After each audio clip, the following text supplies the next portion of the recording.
Two future Hall of Famers will face off in the first round of the NBA playoffs Saturday night on ABC as Kevin Durant and the Rockets will take on LeBron James and the Lakers.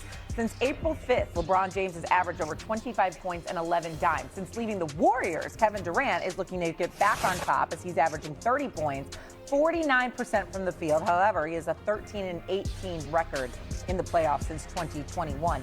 Meanwhile, JJ Redick told ESPN's David Medeman that Luka Doncic and Austin Reeves are out indefinitely and that he will not have an update on their playoff status this week at the very least. Redick also spoke on what the Lakers will need to do to win their first-round series against Houston. Here it is. Listen. Taking care of the basketball and boxing out. That's the series. Scheme, personnel, obviously important. But if we don't take care of the ball, we don't box out, we're not going to win the series. They're going to try to come in and punk us. And if you wouldn't allow that, you will be punked. And, I don't think we have any guys that's willing to be punked on this team. So you might not be the most athletic, the strongest, but we got to have the most heart.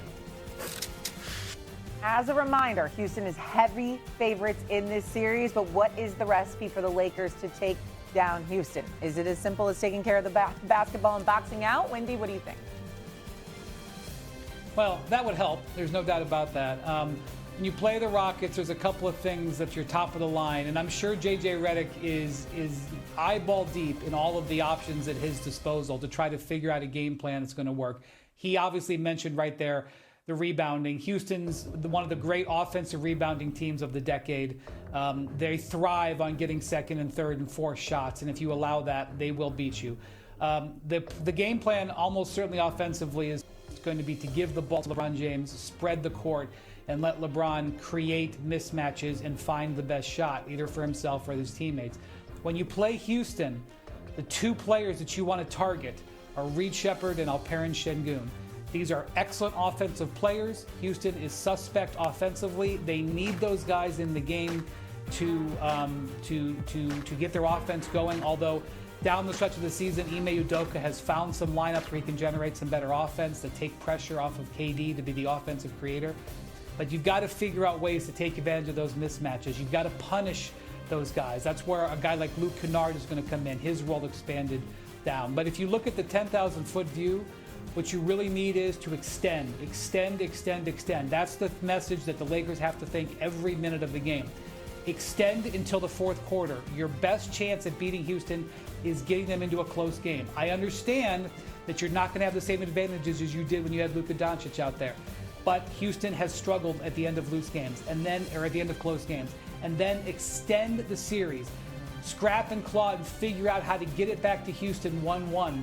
That way you know you're coming home for a Game 5. Extending the series brings the possibility of Reeves and Doncic back in. I do not know how they're going to feel in a week. I don't think anybody does. But the longer the series goes, the reinforcements come into view. But you know what the sports books say. They say that for a reason because the Rockets are appropriately heavily favored. Those last two parts that Wendy brought up is definitely appropriate. You want the game to be as close as possible in the fourth quarter because clutch time, particularly with their propensity to turn the ball over, is something that's plagued the Houston Rockets all season long.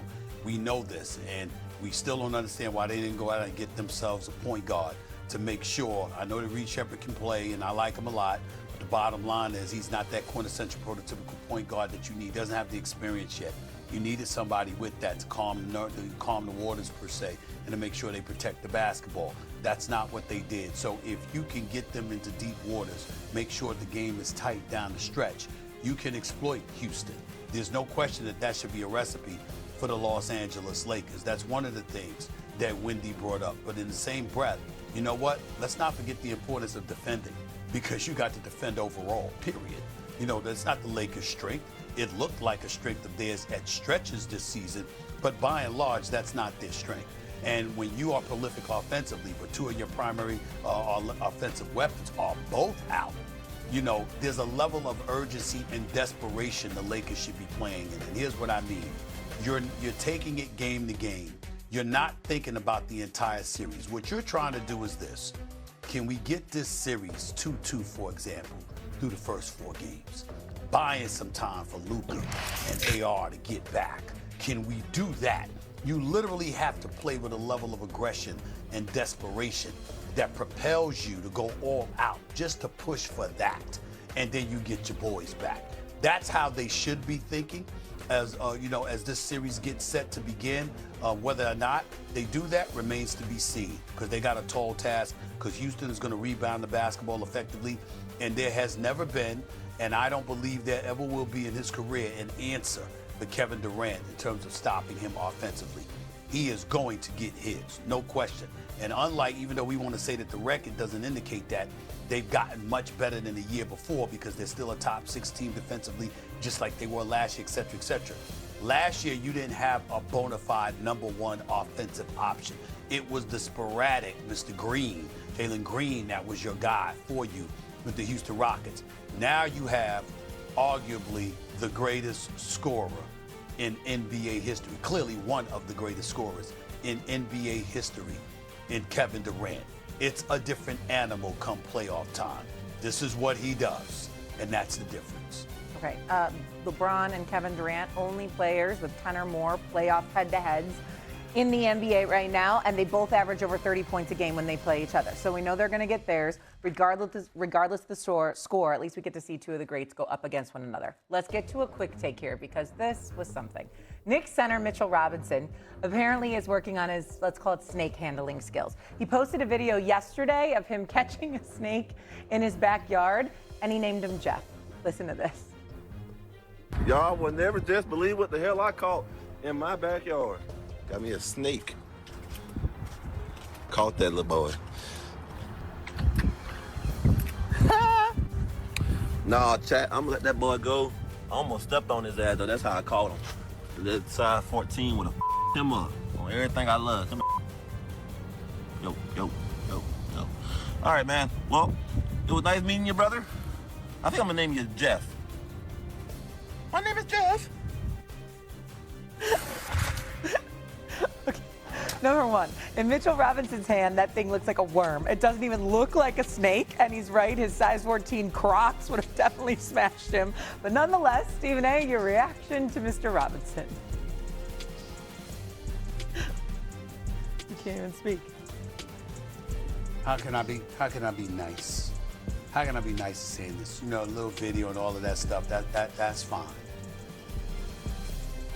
Mitchell Robinson has missed entirely too much action in his career to be messing around with snakes. What I love when it comes to Mitchell Robinson, as a Knicks fan, the damn thing would have bit him and he'd have been out for the playoffs.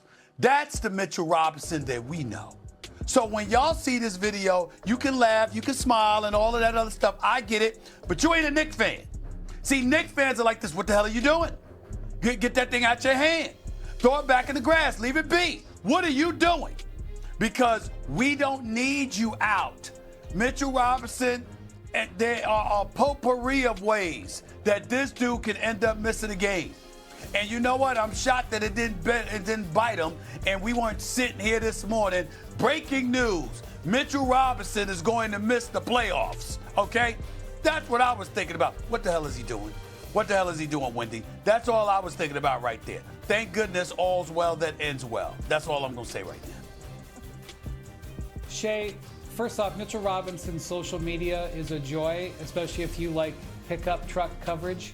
I'm just going to tell you that a couple of weeks ago, he put on his social media his big toenail that came off and then autographed it and offered it up for fans. So to me, if you're going to analyze something, analyze that, not the snake video. Okay, it's close to lunchtime here on the East Coast. Thank you for that, Wendy. We appreciate it. Mitchell Robinson, just leave the snakes be, okay? At least till after the playoffs. But it did make for some good content. Jeff was an unlikely name for that little critter, I will say. An unlikely name for the snake he found in his yard. I like human names for pets. I do too. Big fan of them, although it does kind of ruin the human name going forward. Anyways, on the way here on First.